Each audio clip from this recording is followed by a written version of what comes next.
बच्चों, कनेक्टेड में आपका स्वागत।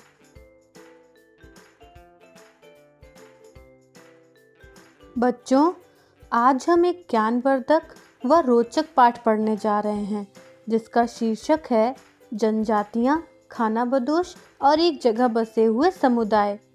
आओ शुरू करते हैं। कौन पढ़ेगा पहला पन्ना? जैसा कि आप जानते हैं किस प्रकार राज्यों का उत्थान और पतन हुआ। इस बीच कलाकारों, दस्तकारों की उत्पादक गतिविधियां विभिन्न शहरों और गांवों में फल फूल रही थीं। इस लंबे अंतराल में कई महत्वपूर्ण राजनीतिक, सामाजिक और आर्थिक परिवर्तन हुए। सामाजिक परिवर्तन हर जगह एक समान नहीं थे क्योंकि अलग अलग समाज अलग अलग तरीके से विकसित हुए। इस महाद्वीप के एक बड़े हिस्से में समाज वर्ण के नियम अनुसार पहले ही विभाजित था। ब्राह्मणों द्वारा सुझाए गए नियम बड़े राजाओं द्वारा स्वीकार किए गए थे, जिसके कारण ऊंच नीच तथा अमीर गरीब का फासला बढ़ा। दिल्ली के सुल्तान के समय और मुगल काल में यह श्रेणीबद्ध समाज ज़्यादा जटिल हो गया। दूसरे तरह के जनजातीय समाज उस समय मौजूद थे जो सामाजिक नियमों और कर्मकांडों, सामाजिक विभाजन को नहीं मानते थे। प्रत्येक जनजाति के सदस्य नातेदारी के बंधन से जुड़े होते थे। कई जनजातियां खेती से अपना जीविकोपार्जन करती थीं। कुछ दूसरी जनजातियों के लोग शिकारी, संग्राहक या पशुपालक थे। आओ, कौन पढ़ेगा अगला पन्ना? अधिकतर वे अपने निवास स्थान के प्राकृतिक संसाधनों का पूरा इस्तेमाल करने के लिए इन गतिविधियों का मिला जुला रूप अपनाते थे। कुछ जनजातियां खानाबदोश थीं जो एक जगह से दूसरी जगह घूमती थीं। जनजातीय समूह संयुक्त रूप से भूमि और चरवाहों पर नियंत्रण रखते थे। अपने खुद के बनाए नियमों के आधार पर परिवारों के बीच इनका बंटवारा करते थे। इस महाद्वीप के अनेक हिस्से में कई बड़ी जनजातियां फूली फली। अधिकतर यह जंगलों, पहाड़ों, रेगिस्तानों और दूसरी दुर्लभ जगहों पर निवास करती थी। कभी कभी जाति विभाजन पर आधारित अधिक शक्तिशाली समाजों के साथ उनका टकराव होता था। इन जनजातियों ने अपनी आज़ादी तथा संस्कृति को बचाए रखा। दोनों विविध आवश्यकताओं के लिए एक दूसरे पर निर्भर भी रहे। निर्भरता और टकराव के संबंध ने दोनों तरह के समाजों को धीरे धीरे बदलने का काम भी किया।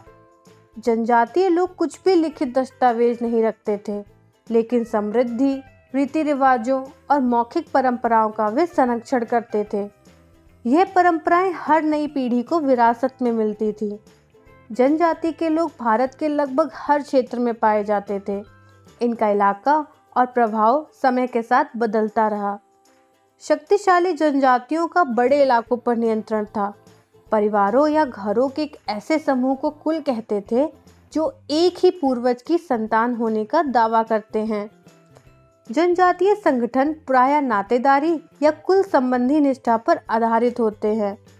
पंजाब में खोखर जनजाति 13वीं और 14वीं सदी में बहुत प्रभावशाली थी। बाद में गख्खर लोग ज़्यादा महत्वपूर्ण हो गए। उनके मुखिया कमाल खान को बादशाह अकबर ने मनसबदार बनाया था। मुल्तान और सिंध में मुगलों द्वारा अधीन कर लिए जाने से पहले लंगा और अरगुन लोगों का प्रभुत्व अत्यंत विस्तृत क्षेत्र पर था। उत्तर पश्चिम में बलौच जाति विशाल, शिक्षित और शक्तिशाली थी। ये अलग अलग मुखिया और छोटे छोटे कुलों में बटे हुए थे। पश्चिमी हिमालय में गड्डी गडरिया की जनजाति रहती थी। उपमहाद्वीप के सुदूर उत्तर पूर्वी भाग पर भी अहोम और कई दूसरी जनजातियों का पूरी तरह प्रभुत्व था। मौजूदा बिहार और झारखंड के कई इलाकों में चैर सरदार शाहियों का उदय हो चुका था। बादशाह अकबर के सेनापति मान सिंह ने 1591 में चैर लोगों पर हमला किया। उनको हराकर, लूटकर अच्छा माल इकट्ठा किया। इनको पूरी तरह अधीन नहीं बनाया गया। आओ, कौन पढ़ेगा अगला पन्ना? औरंगजेब के समय में मुगल सेनाओं ने चैर लोगों के कई किलों पर कब्जा किया तथा इस जनजाति को अपना अधीनस्थ बना लिया। क्षेत्र में रहने वाली अन्य महत्वपूर्ण जनजातियां मुंडा और संथाल थीं। यह लोग उड़ीसा और बंगाल में भी रहते थे। कर्नाटक और महाराष्ट्र की पहाड़ियों में कोली, बैराद और दूसरी जनजातियां रहती थीं। कोली लोग गुजरात के कई इलाकों में भी रहते थे। कुछ और दक्षिण में कोरोगा, वेतर, मारवाड़ दूसरी जनजातियों की विशाल आबादी थी। भीलों की बड़ी जनजाति पश्चिम और मध्य भारत में फैली हुई थी। 16वीं सदी के वे एक जगह बसे खेतीहर तथा जमींदार बन चुके थे। फिर भी भीलों के कई कुल शिकारी संग्राहक बने रहे। मौजूदा छत्तीसगढ़, मध्य प्रदेश, महाराष्ट्र और आंध्र प्रदेश में गौंड लोग बड़ी तादाद में फैले हुए थे। खानाबदोश चरवाहे घुमंतू लोग अपने जानवरों के साथ दूर दूर तक घूमते थे। वे दूध और अन्य पशुचरी उत्पादों पर निर्भर थे। आओ, कौन पढ़ेगा अगला पन्ना?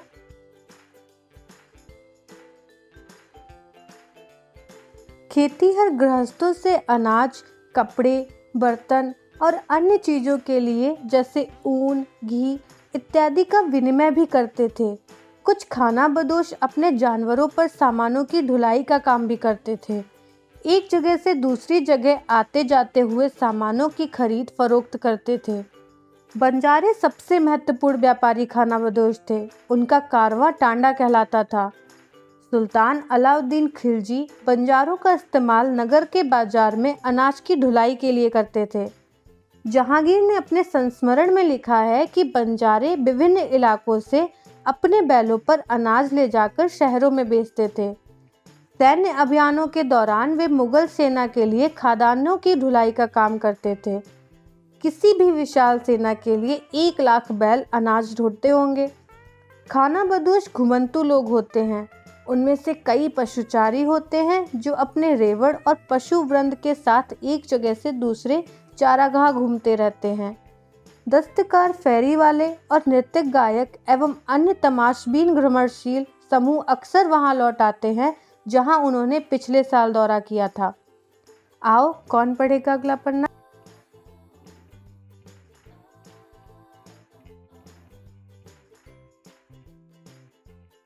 कई पशुचारी जनजातियां मवेशी और घोड़ों जैसे जानवरों को पालने और संपन्न लोगों के हाथों बेचने का काम करती थी।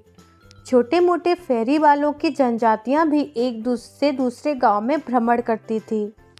ये लोग रस्सी, सरकंडे की चीज़ें, फूस की चटाई और मोटे बोरे बनाते थे और बेचते थे। कभी भिक्षुक भी सौदागरों का काम करते थे। नृत्यकों, नायकों और अन्य तमाशबीनों की भी जातियां थीं जो अपनी कमाई के लिए गांव में अपनी कला का प्रदर्शन करते थे। बदलते समाज से नई जनजातियों में श्रेणियों का जन्म हुआ। समाज की ज़रूरतें बढ़ गई। नए हुनर वाले लोगों की आवश्यकता हुई। जनजातियों और सामाजिक समूहों को जाति विभाजित समाज में शामिल कर लिया गया। विशेषज्ञता प्राप्त शिल्पी जैसे सुनार, लोहार, बढ़ई, राजमिस्त्री और अन्यों को भी जातियों के रूप में मान्यता दी गई। जाति समाज का आधार बनी। आओ, कौन पढ़ेगा अगला पन्ना? 11वीं और 12वीं सदी तक आते आते नए राजपूत गोत्र की ताकत में काफ़ी इजाफा हुआ। वे चंदेल, चालुक्य और दूसरे वंशों की परंपराओं से आते थे। कुछ जनजातियां बाद में कुल राजपूत मान लिए गए। उन्होंने पुराने शासकों की जगह ले ली। विशिष्ट कृषि वाले क्षेत्र में अनेक परिवर्तन हो रहे थे। शक्तिशाली राज्यों के निर्माण में उन्होंने अपनी संपदा का उपयोग किया। राजपूत गोत्रों के उदय का जनजातीय लोगों ने भी अनुसरण किया। धीरे धीरे कई जनजातियां जाति व्यवस्था की हिस्सा बन गईं। केवल प्रमुख जनजातीय परिवार ही शासक वर्ग में शामिल हो पाए। बहुसंख्यक आबादी ने छोटी जनजातियों में ही अपनी जगह पाई। पंजाब, सिंध और उत्तर पश्चिमी सरहद जनजातियों ने इस्लाम अपना लिया था। वे जाति व्यवस्था को नहीं मानते थे। गोंड लोग गोंडवाना नामक विशाल वन प्रदेश में रहते थे। ये स्थानांतरीय खेती करते थे। यह जनजाति कई छोटे छोटे कुलों में बटी हुई थी। प्रत्येक का अपना राजा होता था। दिल्ली के सुल्तान की ताकत घटने पर छोटे बड़े सरदार हावी होने लगे। अकबरनामा में लिखा है कि गढ़कटंगा कोंड राज्य में 70,000 गांव थे। हर गढ़ किसी खास कोंड के कुल के नियंत्रण में था। 84 गांव की इकाई में वे विभाजित होते थे जिन्हें 84 कहा जाता था। 84 का उप विभाजन परहोतों में होता है जो 12 गांव को मिलाकर बनते हैं। बराबरी वाला समाज धीरे धीरे असमान सामाजिक वर्गों में विभाजित हो गया। ब्राह्मणों को राजाओं से अनुदान में भूमि प्राप्त होने के कारण वे अधिक प्रभावशाली बन गए। अब गोंड सरदारों को भी राजपूतों के रूप में मान्यता प्राप्त करने की चाहत हुई। इसलिए गढ़कटंगा के गोंड राजा अमनदास ने संग्राम शाह की उपाधि धारण की तथा उनके पुत्र ने चंदेल राजपूत की राजकुमारी दुर्गावती से विवाह किया। रानी दुर्गावती बहुत योग्य थी। पति के मरने के बाद उसने अपने 5 साल के नाम पर राज्य की कमान संभाली। मुगल सेनाओं से हारने पर समर्पण की जगह मर जाना बेहतर समझा। आओ कौन पढ़ेगा अगला पन्ना? गढ़कटंगा एक समृद्ध राज्य था। हाथियों को पकड़ने और राज्यों में उनका निर्यात करने के व्यापार में उन्होंने खासा धन कमाया। मुगलों ने उन्हें हराकर लूट में बेशकीमती सिक्के हाथी बहुतायत में ले गए। राज्य का एक हिस्सा लेकर शेष चंद्र शाह को दे दिया, जो रानी दुर्गावती के पति का छोटा भाई था। इसके बाद धीरे धीरे यह राज्य कमजोर होता गया। बुंदेलों और मराठों के खिलाफ संघर्ष में वे असफल रहे। अहोम लोग मौजूदा म्यांमार से आकर 13वीं शताब्दी में ब्रह्मपुत्र घाटी में बसे। भुइयां लोगों का दमन करके अपने नए राज्य की स्थापना की। 16वीं सदी के दौरान उन्होंने चुटियों कौछजों के राज्य को अपने राज्य में मिला लिया। अन्य जनजातियों को भी अपने अधीन कर लिया। इतने वर्षों पहले उन्होंने आग्नेय अस्त्रों का इस्तेमाल किया तथा बाद में आते आते वे उच्च स्तरीय बारूद और तोपों का निर्माण करने में सक्षम हो गए थे। मुगलों के साथ बहादुरी से युद्ध करने के बावजूद इन्हें पराजय का सामना करना पड़ा। अहम राज्य बेगार पर निर्भर था। राज्य के लिए वे जिन लोगों से जबरन काम लिया करते थे वे पाइक कहलाते थे। प्रत्येक गांव को अपनी बारी आने पर निश्चित संख्या में पाइक भेजने होते थे। जनगणना के बाद सघन आबादी वाले इलाकों से कम आबादी वाले इलाकों में लोगों को स्थानांतरित किया जाता था। इस प्रकार कुल टूट गए। लगभग सभी वयस्क पुरुष युद्ध के दौरान सेना में अपनी सेवाएं देते थे। दूसरे समय में भी बांध, सिंचाई व्यवस्था आदि निर्माण अन्य समाज सार्वजनिक कार्यों में जुटे रहते थे। उनके द्वारा चावल की खेती के लिए नए तरीके अपनाए गए। शुरुआत में अहम लोग अपने जनजातीय देवताओं की उपासना करते थे, लेकिन बाद में मंदिरों और ब्राह्मणों को राजा द्वारा भूमि अनुदान में दी गई। हिंदू धर्म ही प्रधान धर्म बन गया, लेकिन अहोम राजाओं ने हिंदू धर्म को अपनाने के बाद अपनी पारंपरिक आस्थाओं को पूरी तरह से नहीं छोड़ा था। अहोम राज्य कुलों में विभाजित था, जिसे खेल कहा जाता था। वहाँ दस्तकारों की बहुत कम जातियाँ थीं। खेल के नियंत्रण में कई गांव होते थे।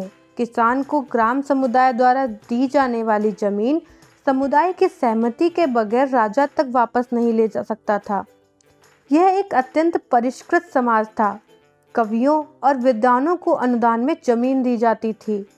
नाट्यक्रम को भी प्रोत्साहित किया जाता था। संस्कृत की महत्वपूर्ण कृतियों का स्थानीय भाषा में अनुवाद किया जाता था।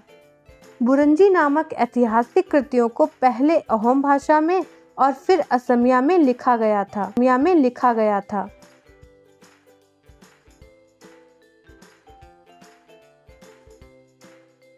आओ बच्चों, अब हम अपना ज्ञान परखेंगे।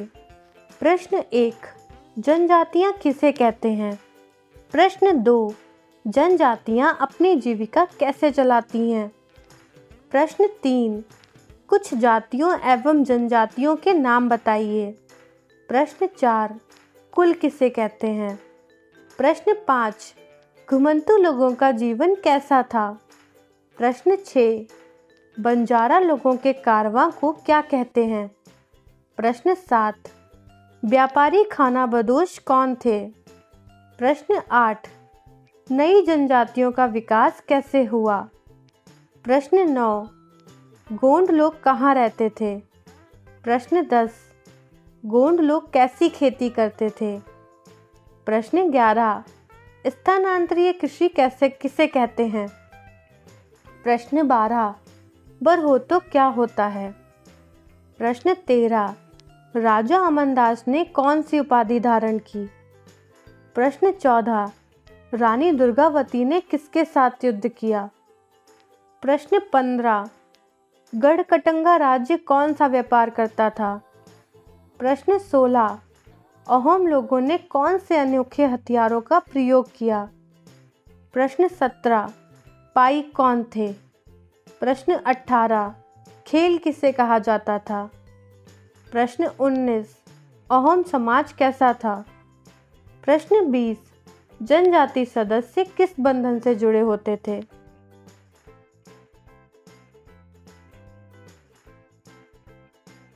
शाबाश बच्चों, बहुत अच्छा प्रयास है। आओ अब उत्तर जानें। उत्तर 1, उपमहाद्वीप के कई समाज ब्राह्मणों द्वारा सुझाए गए सामाजिक नियमों और कर्मकांडों को नहीं मानते थे और न ही वे कोई असमान वर्गों में विभाजित थे। ऐसे समाजों को जनजातियां कहा जाता है। उत्तर 2, जनजातियां खेती, शिकार, पशुपालक व संग्राहक होकर अपनी जीविका चलाती थी। उत्तर 3, हुड़, गोंड, खोखर, गख्खर, बलोच, नागा, मुंडा, संताल, कोली, बैरात, करोख, बेतर, मारवाड़ आदि। उत्तर 4, परिवारों या घरों के एक ऐसे समूह को कुल कहते हैं जो एक ही पूर्वज की संतान होने का दावा करते हैं। जनजातीय संगठन प्रायः नातेदारी या कुल संबंधी निष्ठा पर आधारित होते हैं। उत्तर 5, घुमंतू खाना बदोश चरवाहे अपने जानवरों के साथ दूर दूर तक घूमते थे। उनका जीवन दूध और अन्य पशुचारी पर निर्भर था।